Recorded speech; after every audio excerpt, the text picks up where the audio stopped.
Hi guys, ඔගොල්ලෝ මේ එකතු වෙලා ඉන්නේ මගේ Maths Byte කියන YouTube channel එකත් එක්ක. ඉතින් මේ වීඩියෝ series එක යටතේදී මම කතා කිරීමට බලාපොරොත්තු වෙන්නේ ඔයා university level එකේ ඉන්න student කෙනෙක් නම් කොහොමද computer architecture එහෙම නැත්නම් පරිගණක ශිල්පය කියන module එකට අදාළව ඒ ආශ්‍රිතව theories එහෙම නැත්නම් සිද්ධාන්තයන් සහ ඒ ආශ්‍රිතව ඔයාලට ගොඩනැගෙන ගැටලු වලට කොහොමද මුහුණ දෙන්නේ සහ ඒ ආශ්‍රිතව දැනුම කොහොමද ලබා ගන්න කියන එක පිළිබඳව අයිඩියා එකක් ගන්න. ඉතින් ඊට කලින් මම පුංචි මතක් කිරීමක් කරන්නම්. channel එක තාමත් subscribe කරලා නැති අය ඉන්නවා නම් channel එක subscribe කරන්න. එහෙනම් අපි අපේ පළවෙනි වීඩියෝ එකට යමු. අපිට මේ පළවෙනි වීඩියෝ එක යටතේ කතා කරන්න තියෙන්නේ introduction to computer architecture. ඒ කියලා කියන්නේ මේ පරිගණක ශිල්පයට අදාළව අර්ථ දැක්වීම මොකක්ද කියන එක. මුලින් මේ යටතේදී අපිට බලන්න තියෙනවා මොනවද මේකට අදාළව outcomes කියලා. පළවෙනි එක තමයි design combinatorial circuits. ඒ කියලා කියන්නේ සංයුක්ත පරිපථ සැලසුමක්. අන්න ඒ වගේ දෙයකට අපි මේක පාවිච්චි කරනවා. ඊළඟට understand sequential circuit building blocks. ඒ කියලා කියන්නේ අනුක්‍රමික පරිපථ ගොඩනැගීම තේරුම් ගැනීම සඳහා අපිට මේක භාවිතා කරන්න පුළුවන්. ඊළඟට කියනවා understand the organization of computer system. ඒ කියලා කියන්නේ පරිගණක පද්ධතියක් කොහොම සංවිධානය වෙන්නේ කියන එක අයිඩියා එකක් විදිහට ගන්න පුළුවන්. ඊළඟට investigate contemporary strategies for performance enhancement. ඒ කියලා කියන්නේ මීට අදාළව සමකාලීන උපාය මාර්ග. ඒ කියන්නේ කම්පියුටර් ආර්කිටෙක්චර් වල අදාළව සමකාලීනව තියෙන උපාය මාර්ග වැඩි දියුණු කරලා ඒවා විමර්ශනය කිරීම සඳහා අපිට මේ ආර්කිටෙක්චර් කියන දේ භාවිත කරන්න පුළුවන්. මුලින්ම කතා කරන්න තියෙන්නේ what is an architecture. එතකොට ආර්කිටෙක්චර් එකක් කියලා කියන්නේ මෙන්න මෙහෙම කාරණාවක්. අපි දන්නවා පරිගණක විද්‍යාව සහ ඉංජිනේරුවේදී මේ නිර්මාණ ශිල්පය අපි භාවිත කරනවා. එතනදී ඇත්තටම design and structure of a system. ඒ කියලා කියන්නේ පද්ධතියක සැලසුම සහ ව්‍යුහය පිළිබඳව අධ්‍යයනය කරන්න අපි භාවිත කරනවා. include වෙනවා එතනදී ඒකට අදාළව components එහෙම නැත්නම් එහි තියෙන සංරචක සහ how they interact කොහොමද ඒවා අන්තර්ක්‍රියා කරන්නේ සහ how they organize to achieve a goal. ඒ කියලා කියන්නේ අපිට achieve කරගන්න goal එකක් කොහොමද මෙතනදී සංවිධානය වෙන්නේ කියන එක පිළිබඳව තමයි architecture එකේදී කියන්නේ. එතකොට තවදුරටත් explain කරොත් එතනදී කියන්නේ parts of a computer fit together and work. තවදුරටත් පරිගණකයේ fit වෙන විදිය තවදුරටත් පරිගණකයක් කොහොමද fit වෙන්නේ සහ ඒට අදාළව work කරන්නේ කොහොමද කියන එක. ඊළඟට computer architecture ප්‍රධාන කොටස් දෙකයි. එතනදී පළවෙනි එක තමයි computer organization. computer organization කියලා කියන්නේ පරිගණකය සංවිධානය වෙලා තියෙන ආකාරය. ඊළඟට instruction set architecture. instruction set architecture කියලා කියන්නේ උපදෙස් කට්ටල නිර්මාණ ශිල්පය. උපදෙස් කට්ටල නිර්මාණ ශිල්පය. ඇත්තට මේක ලොකුවට අතින් කරන්න ඕනේ නැහැ. ඇත්තටම computer organization එකේදී වෙන්නේ මේ computer architecture එකට අදාළව භෞතික දැක්ම තමයි අපි දකින්නේ. හරි? කොහොමද ඇත්තටම computer එකක් තියෙන්නේ? කොහොමද එයා භෞතිකව අපි දකින්නේ? අන්න ඒක තමයි මේ computer organization වලදී කියන්නේ. instruction set architecture කියලා කියන්නේ එයාට අදාළව තාර්කික දැක්ම. අපි logic gates වගේ දේවල් උදාහරණයක් විදිහට අපි logic gates වල කොහොමද අපි තර්කණය කරන්නේ? අන්න ඒ වගේ දේවල් මේ instruction set architecture එකේදී වෙනවා. ඊළඟට මම මේ කියපු කතාව තමයි අත්‍තරම මෙතනදී වෙලා තියෙන්නේ. computer organization වලදී අපි physical view එක එහෙම නැත්නම් භෞතික දැක්ම instruction set architecture එකේදී වෙන්නේ logical view එහෙම නැත්නම් තාර්කික දැක්ම කොහොමද කියන එක. ඊළඟට ඔයාලා අහලා තියෙනවද numeric computing? එතනදී ඇත්තටම මේක ලොකුවට හිතන්න ඕනේ. ඇත්තටම මේ දේවල් අපි දැන් ඇත්තටම තාක්ෂණයත් එක්ක දියුණු වෙන ලෝකේ අපි මේ දේවල් දකිනවා. එතනදී ඇත්තටම වෙන්නේ biological brain එකක් සහ numeric brain එකක් අතර ඇත්තටම අන්තර්ක්‍රියාවකින් තමයි මේ numeric computing කියන දේ ඇති වෙලා තියෙන්නේ. හරි. ඊළඟට කතා කරන්න තියෙනවා introduction to the computer. හරි. computer එක අර්ථ දැක්වීම. අපි computer එකේ අර්ථ දැක්වීමේදී මුලින්ම අපි දන්නවා computer එක කියලා කියන්නේ electronic device එකක්. එහෙම නැත්නම් electronic උපාංගයක්. එතනදී ඇත්තම වෙන්නේ accept කරන input. ඒ කියන්නේ ආදානයක් පිළිගන්නවා. ඊළඟට මොකද කරන්නේ process එකක් වෙනවා. process එකක් වෙද්දී වෙන්නේ ක්‍රියාවට නංවනවා. store කරනවා. ඒ කියන්නේ ගබඩා කරනවා. සහ execute instruction. ඒ කියන්නේ අපිට උපදෙස් ක්‍රියාත්මක කරනවා.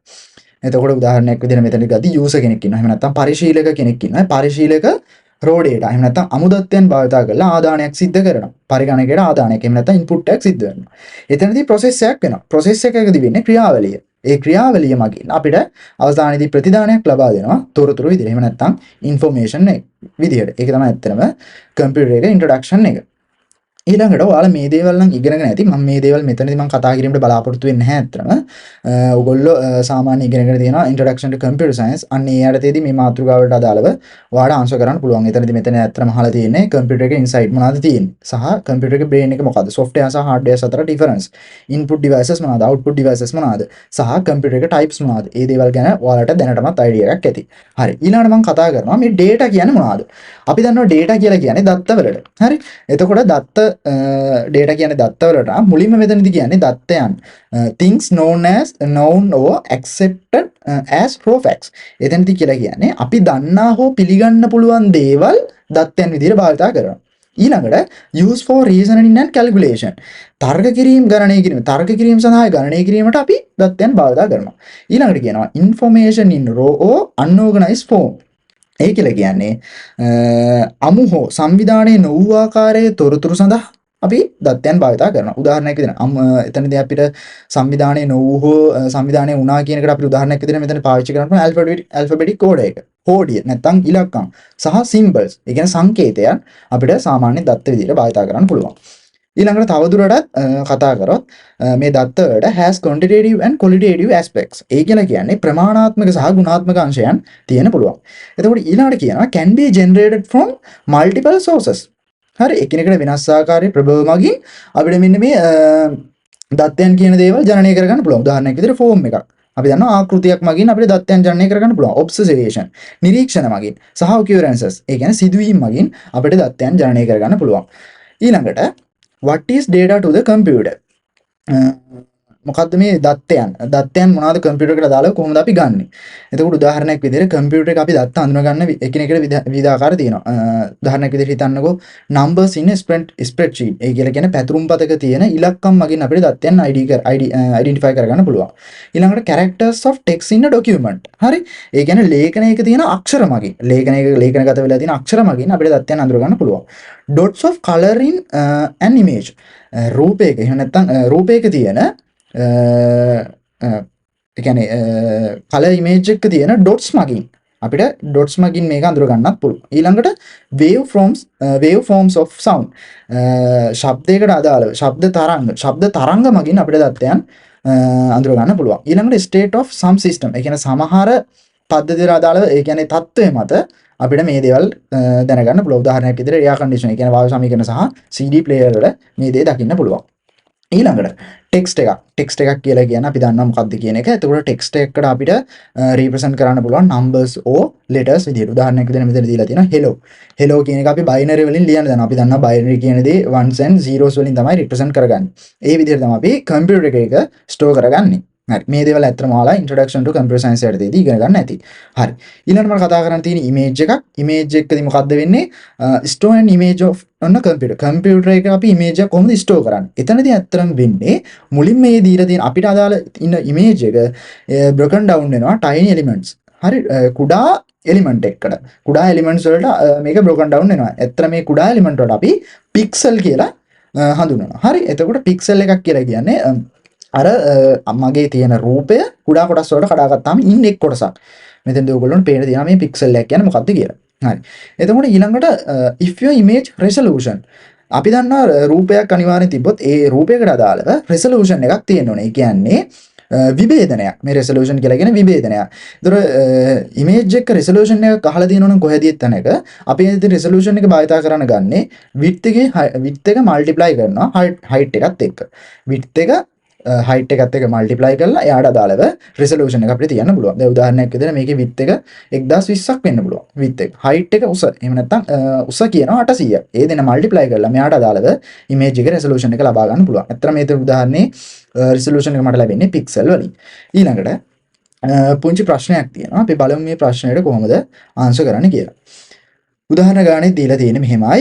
image එකක් තියෙනවලු pixel 3072 pixel by 2304 pixel වල තියෙනවලු. calculate කරන්න කියනවා first part එකේදී total number of pixel in the original image. original image එකට අදාළව pixel ගාන හොයන්න කියලා කියනවා. එහෙනම් ඕගොල්ලෝ දන්නවා අනිවාර්යයෙන්ම original image එකට අදාළව pixel හොයන්න. ඇත්තට මෙතනදී අපෙන් බලාපොරොත්තු වෙන්නේ resolution එක. එහෙනම් resolution එක ගණන් කරන්න ඕන මෙයාට අදාළව width එක height එකෙන් multiply කරගන්න. එතකොට මෙතනදී answer එක මට දීලා තියෙනවා මෙන්න මෙහෙම ෆස්ට් පාර්ට් එකට දාලා ඒ දෙන්න මල්ටිප්ලයි කරලා පික්සල් වලින්. හරි. මම ඊළඟට අනිත් ගණන් වලට එන්න කලින් මෙන්න මෙතනදී මේ ඔයාලට තියෙන කන්වර්ෂන් chart එකක්. හරි. මේ chart එක ගැන පොඩි idea එකක් දෙන්න. අපි ඉගෙන ගන්න zeros කියන binary form එකේදී අපි ඉගෙන ගන්න ones or zeros අපිට කියන්න පුළුවන් single එහෙම නැත්නම් 1 bit කියලා අපිට introduce කරන්න පුළුවන්. එතකොට මේ bit එකකින් සාමාන්‍යයෙන් මේ bit 8ක් අපි එකතු කරගත්තොත් ඒ bit 8ට අපිට කියන්න පුළුවන් byte එකක් කියලා. මෙන්න මේ bit එකක් ඒ වගේ ඒවා 8ක් use කරොත් byte එකක් හැදෙනවා. හරි. එතකොට byte එකක් හැදෙනවා කියලා දන්නවනම් මෙතනදී අපිට දැන් මෙතනින් පස්සේ ඇත්තටම උපසර්ගයන් තමයි භාවිතා වෙන්නේ. කිලෝබයිට් කියලා කියන්නේ 10 3යි bytes. 10 3ක්. හරි bytes 10 3ක්. හරි. කිලෝබයිට්ස් වලදී ඇත්තටම මේ කිලෝබයිට් කියලා කියන්නේ 10 3ක්. ඊළඟට මෙගාබයිට් කියලා කියන්නේ 10 6ක් bytes. ගිගාබයිට් කියලා කියන්නේ 10 9ක් bytes. ටෙරාබයිට් කියන්නේ 10 12ක් bytes. එතකොට ඔයාලට මේවා කන්වර්ට් කරගන්න පුළුවන්. අපි ඇත්තටම අපි සාමාන්‍ය ක්‍රමේදී 1024කට තමයි සමාන වෙන්නේ. හරි. කිලෝබයිට් කියන්නේ 1000ක් bytes නේ. සාමාන්‍ය කිලෝ කියලා කියන්නේ අපි 10 3ක් නේ. 10 3ක් bytes. ඇත්තටම මෙතනදී 1000ක් bytes කියලා ඔයාලට තේරෙයි. නමුත් අපි ගණනය කිරීම වලදී 1000 පාවිච්චි කරත් ඇත්තටම මෙතනදී bytes වලින් නම් ඉන්නේ 1024ක්. හරි. දැන් මගේ දෙවෙනි ප්‍රශ්නෙට අදාළව මම එන්නම්. පළවෙනි ප්‍රශ්නේ මගෙන් බලාපොරොත්තු වුණේ මොකද්ද පික්සල් ගාන? දෙවෙනි එකේදී අහනවා number of bytes occupied by this file. හරි. bytes ගානට ගණනය කරන්න කියනවා. හැබැයි මෙතනදී කියනවා මෙන්න මෙහෙම කතන්දරයක්. assume each pixel uses 3 bytes. හරි. හැම පික්සල් එකක්ම bytes 3ක් use කරනවලු. එහෙනම් මෙතනදී මට ගණනය කරගන්න පුළුවන් සම්පූර්ණ bytes ගාන මොකක්ද කියලා අහනවා. සම්පූර්ණ bytes ගාන. එහෙනම් අපිට පළවෙනි ආන්සර් අදාළව ආවේ පික්සල් වලින් මේ දෙන පික්සල් ගාන. එහෙනම් එක පික්සල් එකකින් අපිට bytes 3ක් represent වෙනවා නම් bytes 3ක් represent වෙනවා නම් අපිට මෙයාව ගණනය කරගන්න පුළුවන් ඇත්තටම 3න් ගුණ කරලා. මට කලින් ආන්සර් එකට ආපු අදාළ ආන්සර් එක මම 3න් මල්ටිප්ලයි කරා නම් මට අදාළව සම්පූර්ණ bytes ගාන ලැබෙනවා. ඇත්තටම මෙතන මෙයා bytes ගාන මෙගාබයිට්ස් වලින් තියලා තියෙන 10යි අපි දන්නවා මෙයා මේ පැත්තේ 2යි 2යි 3යි 4යි 5යි 6යි.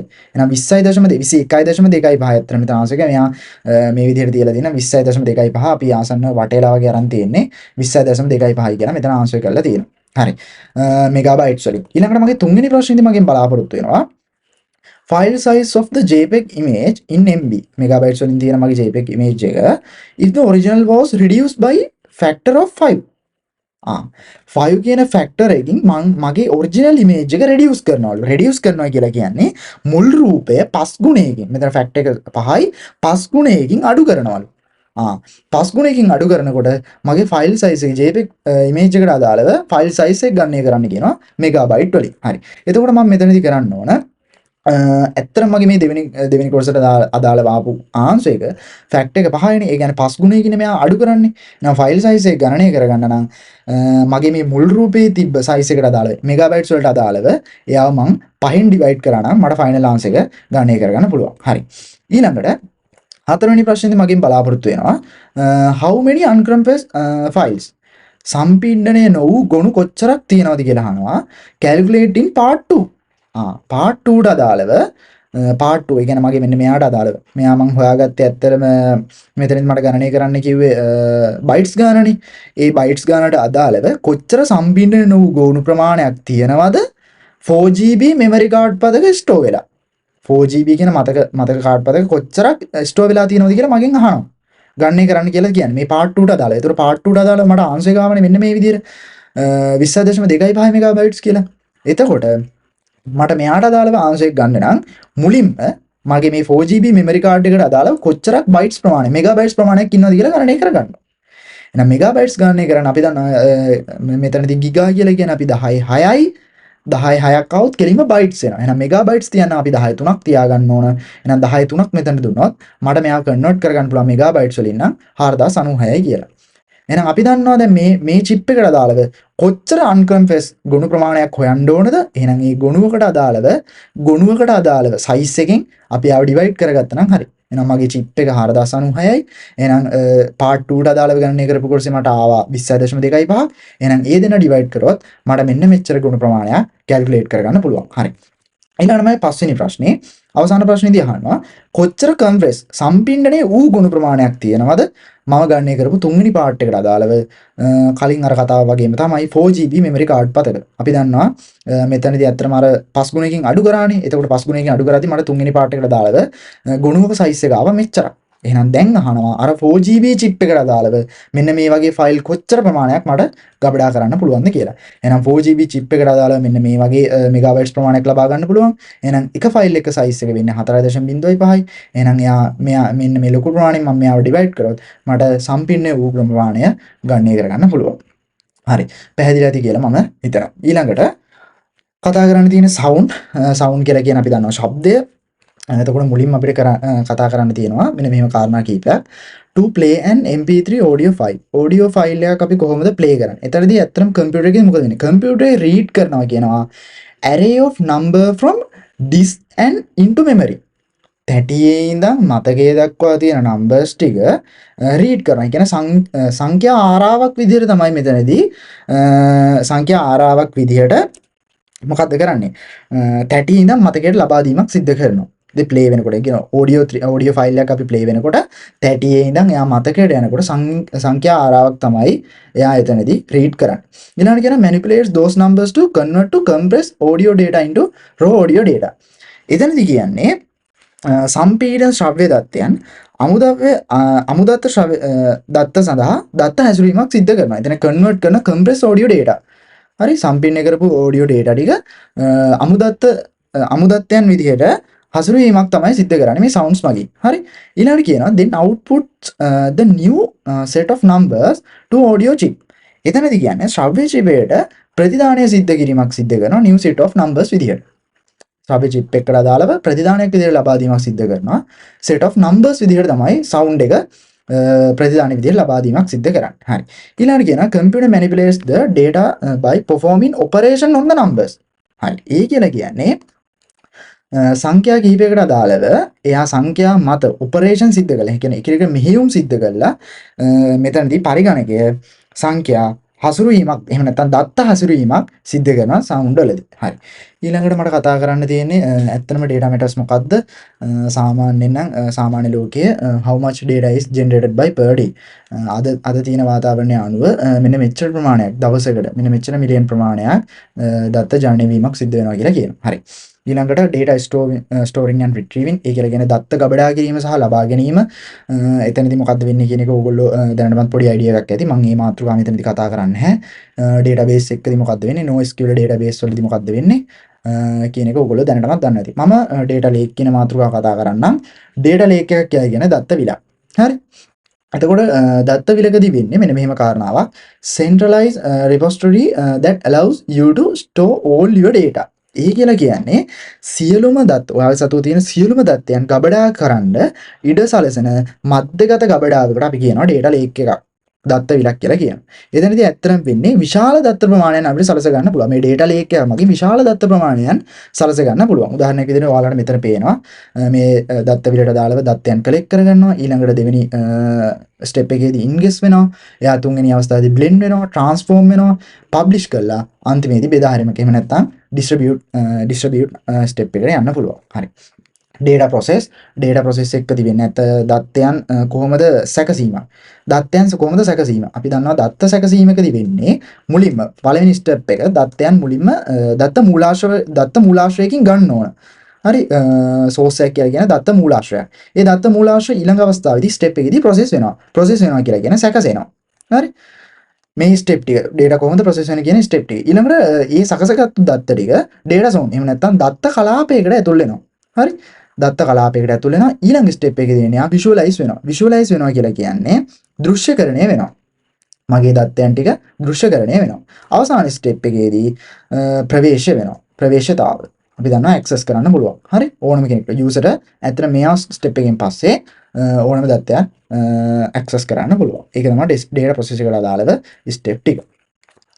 ඊළඟට කතා කරන්න තියෙනවා composition of computer system. ඔයාලා දන්නවා මේවා පරිගණක පද්ධතියේ සංයුතිය කොහොමද හැදිලා තියෙන්නේ? input unit එකක් තියෙනවා, control unit එකක් තියෙනවා, output unit එකක් තියෙනවා. හරි. ඒවා සාමාන්‍ය දේවල්. තවදුරටත් අපිට කතා කරොත් මෙන්න මෙහෙම කාරණා කීපයක් තියෙනවා. Computer also has memory. අතන කම්පියුටර් එකට මතකයක් කියන දෙයක් තියෙනවා. එතකොට මේ මතකය several different types in one system. හරි. එක පද්ධතියකට අදාළව කෙනෙකුට විවිධාකාරයෙන් පිහිටන්න පුළුවන්.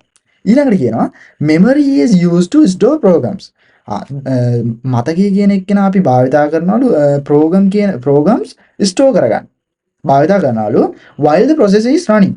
process එක run වෙන අවස්ථාවේදී. කොහොමද ඒක වෙන්නේ? As store the data that programs it manipulating. ඒ කියලා කියන්නේ අපි හසුරුව ගන්නා දත්ත ගබඩා කරන්න. අපි හසුරුව ගන්නා දත්ත ගබඩා කරන්න මෙතනදී අපිට මතකය කියන එහෙම නැත්නම් memory කියන දේ භාවිතා කරන්න පුළුවන්. ඊළඟට කියනවා computer also has device for storing data දත්ත ගබඩා කරන්න exchanging data with outside world. ඒ කියන්නේ අපි සාමාන්‍යයෙන් user කොහොමද user දකින්න විදිහ. කොහොමද දැන් දත්තයන් පිටත ලෝකයේත් එක්ක කොහොමද හුවමාරු වෙන්නේ. අන්න ඒ දේ අපිට දැනගන්න පුළුවන්. උදාහරණයක් විදිහට computer එක අපි text එකක් කොහොමද keyboard එක through කොහොමද කරගන්නේ. උදාහරණයක් විදිහට ගත්තොත් display of information on a screen. screen එකේ තියෙන තොරතුරු වල දාලා display වෙන්නේ කොහොමද? අන්න ඒ වගේ කාරණා. හරි. ඊළඟට මට කතා කරන්න තියෙන්නේ circuits. සර්කිට් කියලා කියන්නේ පරිපථයකට. හරි. සර්කිට් කියලා කියන පරිපථයකට ඇත්තටම everywhere inside a computer circuits කියන දේ කම්පියුටර් එකක් ඔයා ගලවලා බැලුවොත් කම්පියුටර් එක හැම තැනකම දකින්න හම්බෙන්නේ මේ පරිපථයන් circuits. ඒතකොට circuits ප්‍රධාන ආකාර දෙකයි combinational and sequential. combinational කියලා කියන්නේ සංයෝජන ඊළඟට sequential කියලා කියන්නේ අනුක්‍රමික. හරි. මේ ආකාර දෙකට අපිට දකින්න පුළුවන් circuits කියන දේ. Circuits are made from logic gates function. හරි. circuits කියන දේවල් හැදෙන්නේ logic gates. ඇත්තටම මේ වීඩියෝ එකෙන් පස්සේ මම ඊළඟ කතා කරන්න බලාපොරොත්තු වෙන logic gates. එතනදී ඇත්තටම මෙයා තවදුරටත් සවිස්තරාත්මකව බලමු. logic gate function කියලා කියන්නේ තාර්කික ద్వාර. logic gate එක කියන්නේ තාර්කික ద్వාරයන්. එතකොට තාර්කික ద్వාර ශ්‍රිත මගින් මෙන්න මේ circuits කියන දේවල් made වෙනවා. ඊළඟට logic gate performs basic logic logical operations. ඒ කියන්නේ මූලික තාර්කික මෙහෙයුම් මගින් මූලික තාර්කික මෙහෙයුම් තමයි ඇත්තටම මේ logic gate perform කරන්නේ. උදාහරණයක් විදිහට අපි දන්නවා and එක o එක not එක වගේ දේවල් තියෙනවා. තවදුරටත් කතා කරන්න දේවල් තියෙනවා. අපි ඒක මේ මාතෘකාව යටතේදී බලමු. ඊළඟට quantum computing. ඒක ඇත්තටම ලොකු විස්තරයක් මම මේ වෙලාවේදී පැහැදිලි කරන්නේ නැහැ. quantum computing සහ classic computing අතර සාමාන්‍ය වෙන්නේ කොහොමද කියන එක ඔයගොල්ලෝනේ මේක self learn කරගත්තොත් ඉගෙන ගන්න පුළුවන් වෙයි. ඊළඟට මට ඇත්තටම කතා කරන්න තියෙන logic gates. logic gate එක කියලා කියන්නේ digital දන්නවා මෙතන logic gates are the fundamental building blocks in digital electronics. ඒ කියලා කියන්නේ digital electronic විද්‍යාවේ මූලික දැනුම මේකකේ තමයි logic gate එක කියලා කියන්නේ. හරි. digital electronic විද්‍යාවේ මූලික දැනුම මේකකේ තමයි අපි logic gate කියලා කියන්නේ. logic gate එක සාමාන්‍යයෙන් basically types 7කට වෙන්න වෙනවා. සහ logic gate එකක් කොහොමද perform වෙන්නේ එහෙම නැත්නම් logical operations digital system එකකදී වෙන්නේ කියන දේ අපි ඊළඟ වීඩියෝ එකකදී කතා කරමු. හරි. එතනින් ඇත්තටම මට introduction to computer architecture කියන වීඩියෝ එකට අදාළව කතා කරන්න තියෙන සිද්ධාන්තයන් සහ ආශ්‍රිත ගණනය කිරීම ඇත්තටම ඉවරයි. ඊළඟ වීඩියෝ එකේ යටතේදී අපි logic gates කොහොමද වෙන්නේ සහ ආශ්‍රිතව කොහොමද ගණන් හදන්නේ කියන එක අපි බලමු. මේ වීඩියෝ එකට යන්න කලින් ඔයාලට මොන හරි මේ වීඩියෝ එක යටතේ ප්‍රශ්න තියෙනවා නම් අනිවාර්යයෙන්ම කමෙන්ට් එකක් දාන්න. ඒ වගේම මේ වීඩියෝ එක තවදුරටත් ඔයාගේ යාළුවෝ අතර ෂෙයා කරන්න කියලා ආදරෙන් ඉල්ලනවා.